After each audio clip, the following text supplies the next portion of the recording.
that palette of colour?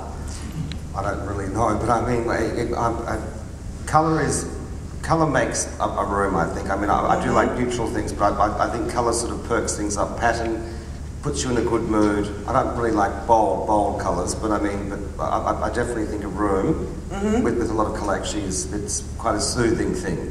I've seen you use some amazingly bright colours, in like orange outside and things, but you tend to actually drop it in splashes, don't you?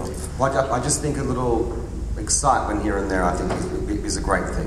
I mean, I couldn't imagine painting a whole room orange or anything like that, but certainly to have a perk of colour, I think is a great thing. The Chinese say that if you stare at an orange wall, that it makes you intelligent, so I'm thinking of painting one of my walls orange.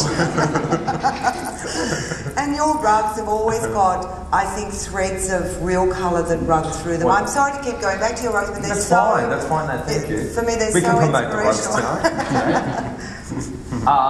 Well, look, I really love colour, and we use a lot of colour, and we use a lot of poppy colour.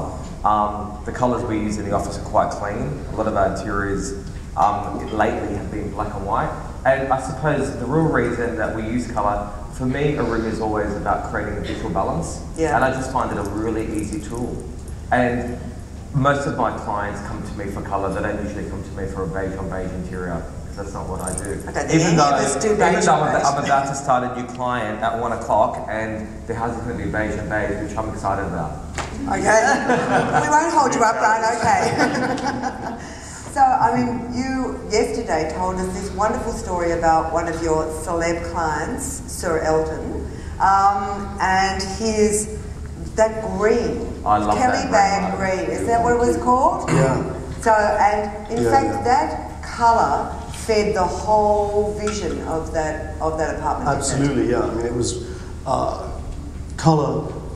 Elton and David said that they wanted their home to be like a floating jewel box because it's up in the sky. And so that green, that beautiful kind of vivid, almost Colombian emerald green, is the thing that really created the first element of that jewel palette. And it takes somebody quite bold to go along with being that adventurous with colour. But I mean, I love the use of colour, and by the way, orange is the hottest colour trend in the world at the moment. Is it? Yeah. Oh, so I'm on mark. Orange and saffron are the two hot colours that not only on the runways but also in all the home collections and all the kind of forecasts from all the different paint companies. But Martyn, how do you make those bright colours work in an interior? I mean, if we were to do orange walls and saffron slip covers, we probably would have gone if we walked into the room. Well, it might be marvellous. It's like an Indian palace. Probably. So it's the way you use things. If you do, David Hicks, the marvellous English decorator in the 1970s, painted an original Adams room in this beautiful country house. I can't remember the name of it now. But he painted all the walls orange. Wow. And he painted all of the moulding black, and then all of the furniture was done in dark chocolate. And it was a spectacular room. Yeah, but it's all about how you balance things. There's nothing. I adore black and white. You were talking about you would do black and white rooms. I love black and white. My offices, everything is black and white, because with that palette, it allows me to show my clients an orange room if I want to, because it just gives you the freedom to throw things in. So it's the backdrop, yeah. Yeah, it's the backdrop. When I did a little breakfast TV show yesterday, and they wanted tips of how to get kind of like a high style for low money, and I said one of the things I always think is really important is, but if you particularly if you don't have a huge budget, if the money you invest in, if your living room, i.e. a sofa, make it just a plain fabric, because then you can add the pillows and the throws in colour, and you can keep changing your vibe by doing that. So it's not very good for us selling fabrics. We want to sell yards of fabrics covered sofas in, but it's it's kind of a great way to play with colour without the commitment too much to of this room that's orange that you're stuck with. I think it's always fun to do things like, if you want to play with colour and you're a little scared of it, do it in a powder room. Do it in your guest bathroom, because that's not a very big space. It's not a major commitment. It's always a fun, unexpected room for your guests to go into. And then you get to understand if maybe I do like the orange. maybe I can live with it. Maybe I can live with it. But you also use quite a lot of wallpaper, don't you, when you're actually in interior design? Is the powder room the wallpaper room? Every room's wallpaper. I haven't wallpaper people's garages now. I've always been told there's no money in paint. So wallpaper's my new thing. Okay, fine. Got that, everyone? Wallpaper. Well, what's good about it is when you are doing jobs in foreign locales, you know what colour you're going to get. I find it so difficult to pick a paint colour here for London, whereas you know what the wallpaper is going to look like, and it's going to go on the walls. That's And terribly clever. it makes such a difference. Yeah. You have much more control because you know what the supplier is going to give you. So, Thomas, do you think that actually paint colour, on walls do change with the light? Seriously. Like Paris light is so much softer. Melbourne than, to Sydney, yeah, it's really. extraordinary. Yes. So when you're actually changing your wall colour, do you recommend that you get like a big chunk of like a board or something and live with it for a while? I find that's almost too much thought goes into it. Okay. I don't, unless it's a strong colour, yes, but a cream, you can look at a cream forever and you're not going to know. There's so many and you variations. got to see it in the big picture. Absolutely. I find So grey's probably the most hardest colour to get right. Is Like, it? Oh yeah, I mean we do a lot of grey interiors, and we often paint different greys.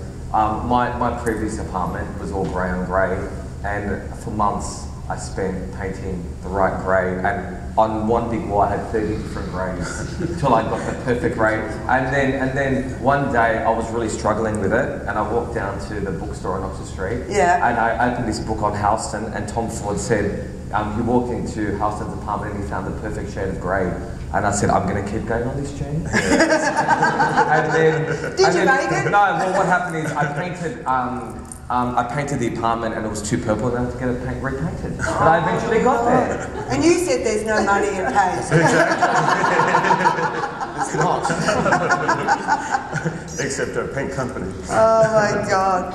Thomas, what do you think is one of the most difficult rooms in the house to, obviously we've heard the powder room's the easiest. Yeah. What's the most difficult room to actually design for? Well, design is complicated for me as kitchens, because I'm not a chef and I'm not a cook, I don't do any of that, and yet clients still ask me, in my opinion, on it all the time. So a bit of improvisation goes into it, I can tell you.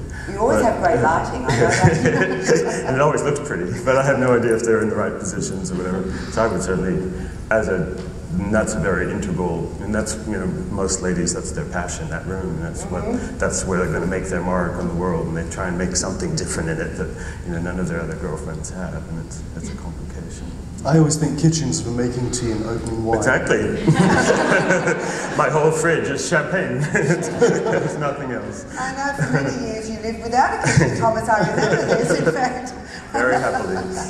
What do you think is the most difficult room? The kitchen. I agree. I'm not much of a cook at all, and when the clients ask you to sort of go and pick the appliances, I say, look, let's go to lunch first. And we go through a few bottles of wine and I just send them on their own way, because it doesn't really interest me at all. I like the look of it all, but I wouldn't know what a cooktop was if it actually hit me in the head, or I don't know what a microwave is.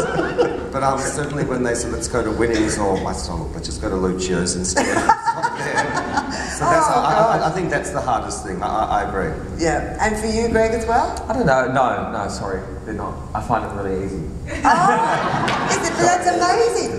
But we're all different. Yeah, I actually find studies, not that they're hard to design, is that I always find is that they're the rooms that sort of get neglected, and they can be these amazing spaces. So I'm always forever trying to push my clients, spend some money in your study and make it a beautiful space. Like so I always find that they're difficult.